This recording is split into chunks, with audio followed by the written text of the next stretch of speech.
Muri Zimbabwe, welcome to Binocular TV and Saint TV zvakabatana nhasi anditi yellow guys.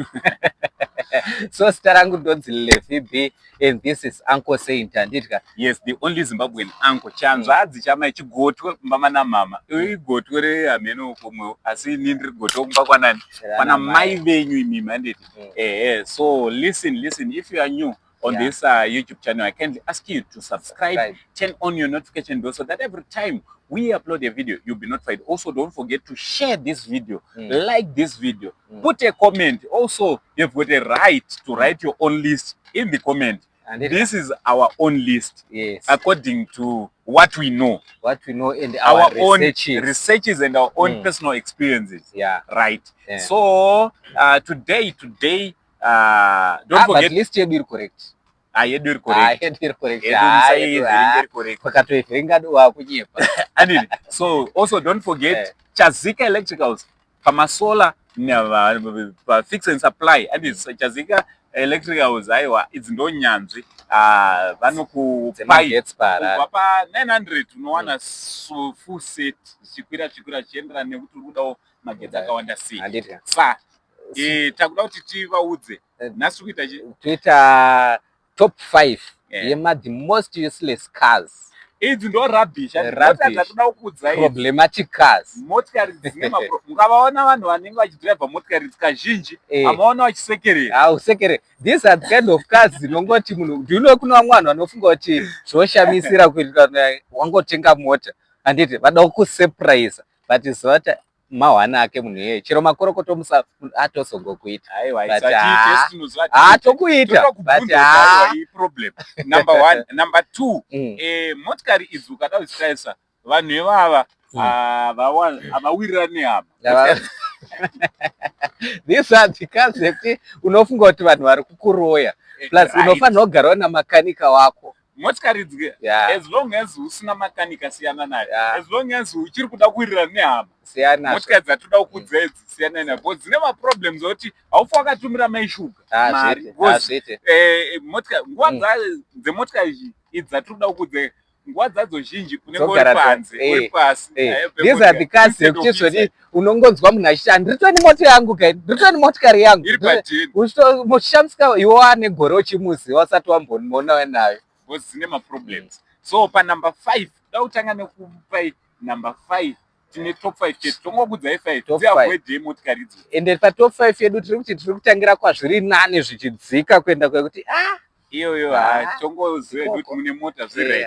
So panumber 5 number 5 ine mavolvo V40 ne V60. Alright. Those cars dzatengwa singaite mazuva apera but uchanoona kuti wese kazhinji vakadzitenga zve2-3 years ago havana mufaro. Dzanyaya dzangano unotanga kuchinjiswa kubva paoil uchinzizwe type oil yako haiite, wochinjiswa maplugs, wochinja unotukana namakanika futi, wochinja makanika omboita wekuavhondi, omboita wekubraeside, omboita kupesera motikari dzinonetsa magetsi kunyanya. Magetsi achona ari sensitive sekunonaya kudai zviya zvokuti munooneregwa muchimhanya nadzo muchitsika mvura ichipinda pese zvinodhakwa. Because mota yakawanda magetsi neteknology dzakawanda ende masensa muviri wese. And remember kuti motikari vakaigadzira vachida kuti ive the most safest car. Iri safe zvesho. Safe iri safe but usafe wachona ndoti ine magetsi akawandisa. Anditi masiti chaiyo ane masensa kuti anenge ane ma-airbag. Mudenga mune ma-airbag. So motikari iyoyo yatotaura iri safe but kokasaita accident. So I would discourage people kutenga motikari iyoyi. Plus inodhura but mazuva ano pa-B-Ford dzachipa. Aiwa maintenance baba. Chiri kutoichipisa B-Ford wakaona motikari yese iri kudzika price pa-B-Ford haisi kutengwa, vanoziva havazopuse vanhu vaive. Saka panumber 5 pane mavolvo. Chinonzi volvo chingosiyana nezita rekuti volvo. Kutenga motikari usati watenga motikari uplana kutenga motikari volvo chingogara wasiyana naye. chero ikakunakidza bo zvine zvakanaka zvimotika zvachona zvine leather interior basiyana nayo ingozi unovengwa nehama. Andirika. Number 4 pane motikari inonzi Nissan Serena. Waiziva? Nissan Serena chakaita bhazi. Uchichiona so uchisvika nacho pavanhu so but uchanona kuti ari mukati hasekerere kunyepa. Ari mukati hafari. Motikari yayo chekutanga inongouya yoperforma zvakanaka neservice kit yayauya iri inayo. The moment yamongochinja inobheta 2.5 liter. Inotanga kumwa petrol, suspension yacho yakatanga kuti gudu. Ayo suspension inotongosvika yakadhakwa because board rakakura to suspension vakaisa kwemotikari ichi diki iyo board rakakura. These are the cars ekuti chero wakapinda nayo muna kaguvi mumwe wakabata chipati chayo. Vakomuna vanenge vachingobvunza kuti mota ipi? Vobva wangova vachitongoramba vachiita zvavari kutoza kuti mahwana ako. Dzinodhura full suspension nenyaya yekutoti ishoma. Anditi so siyana nemotikari inonzi Serena. Nyamukada motikari hombe zvazoti toda mota yedu hombe tichienda kumusha. Munoenda kumusha kwacho kangani. Kazhinji mune muringoti baba namai muchingoenda ku. Ende wamboona kuti mota yese yaunosangana nayo kazhinji of those cars inosmoke. Aiwa dzedza atungoti vanhu siyanai nayo. So tichienda panumber 3. Panumber 3 pane motikari Nissan futi zvima Nissan NV. Pane ma NV 350 andirika koti ma NV zvakaita zvimakombi zvema Nissan siyanai nazvo zvima kombi zvema. Alright, chinokuradza kuti motikari dzadza dzina usimba makombi anditi but endai pamushikashika endai paroad vakomana vanotraya motikari votoudzana kuti ngasiyanai tinorana losi. Motikari dziya dzamuri kuona idzo dziya zvimakombi zvakaita zvimakombi zvisipo pamushikashika siyana nacho. Aiwa pamushikashika kazhinji panongoda motikari dzimwe dzatotoziva. Ukangoona wakutenga motikari isipo pamushikashika not mushikashika isipo pamakombi isirikutengwa nevanhu vanoita zvemakombi iwe woiona woishaya paroad wotifunga kuti uri kushamisira. Ukazoda itengesa ndopauchiona kuti iwe wakaitenga 10-11 inenge yakuda 6,000 yatova problem, yatova mahwana. Saka tiri kuti motikari idzo dziya idzi siyana nayo. Kana uda imwe motikari hombe tenga imwe mota hombe. Pane ma-options akawanda kana wafunga kuita tenga kombi ngave private kana chi but yasiyana. Apa tungokudza dzekusiyana nadzo dzasinotaura panapa you can go and buy. Right, handei panambani? Panumber 2. Top 2 baba pane motikari inonzi Tribute. Baba chiya chikwambo chiya baba chiya chimotikari chiya chewakanzi kwai hai uritoye makanika iya hauigone nonyika. Pane inonzi Tribute dzakatadzienzanisa neinonzi MVP. Aiwa mota idzodzo dzisiye problem 1 yekutanga. Main problem yemotikari dze gearbox dzinoti ikafamba gearbox inopesa isingachapedze amene rinosvika number 5 iri but inopesa moto wacho inopesa yakugumira panumber 3. Saka tiri kuti iwe uchafamba neheavy gear from Harare kusvika kuGweru unenge uchifamba ne3 liter engine yepetrol. So mota inoti gearbox iyoyo ine ma-issues futi emagetsi ameno zvainongoita magetsi ayo. So Tribute magetsi ayo hama makanika anotokudza chokwadi ukaenda nayo chitiri kudla petrol anotongokudza kuti chokwadi motikari iyoyo inotongodla petrol inotongodya ende dzizhinji dzacho unogona kutoipaka iri nyowani. Ende kurwadza kwayo ndekuti nyange ukasvika nayo pavamwe haioneke futi kuti wasvika nemota.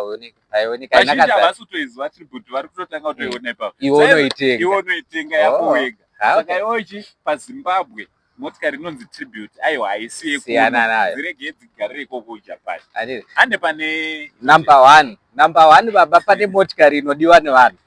Ende motikari iyoyo ukaiona ine comfort inonakidza kuona. Wakaikwira wakanakidzwa nayo so unonatsudzwa kuti motikari yakanaka. Mota inonzi chi baba? Motikari inonzi pane mbiri dzakafanana dzine maenjini akatofanana mota.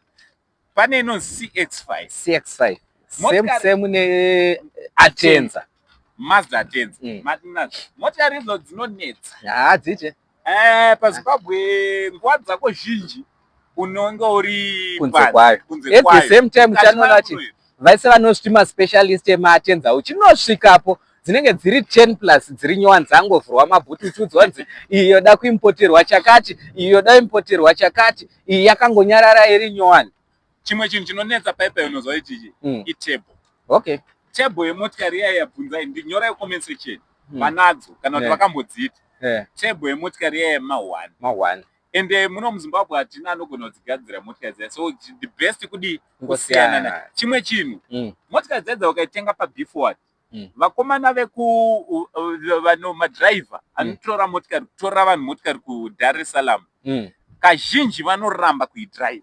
Vanototi vanotoziva toti haiwanzosvika because ikarohwa zvakanaka vakomana vanofamba ma140 160 180 pavanenge vachibva kuDar es Salaam muZambia muTanzania vanofamba inobhoila. Inotanga nekunyora engine check yotanga kunyora zvimwe chinhu. Most of those cars uchanoona kuti wakabva nayo uko kwaita nharo inosvika dashboard ratsvuka. Kazhinji inosvika kuno kuyatakurwa nekereke. Motikari haifanira kusvika pamba pane 2.4 something kilometers from Dar es Salaam kusvika kuHarare. Motikari haifanira kutakurwa yatakurwa aiwa motanga ingofambe yega. Saka guys ndoda kungokurudzirai kuti idzi motikari idzi mu2025 kana uri kuda kusevha mari usiri kuda motikari uri kuda maproblems, uri kuda uwirira nehama chero nemukadzi kana nemurume, siyana nemotikari idzi dzatataura. Kana uchida motikari dzakasimba muno muZimbabwe for a start, tanga nemotikari dziri mudescription, dziri pafirst comment rakapiniwa. Idzodzo pane video ratakaita ndo pane motikari dzoti you can start with. Ende kana newo unodada kana nehama dzako dzinokufarira nekuti unenge uchingovatumira mari pada kusvikwa wasvikwa kumariro wasvika wamhanya kuwadidiko. So guys, thank you very much for watching this video. What do you think about this video we are making today? So from Uncle Saint na Binocular TV, Levi B for now, Chiti, fire. Much love.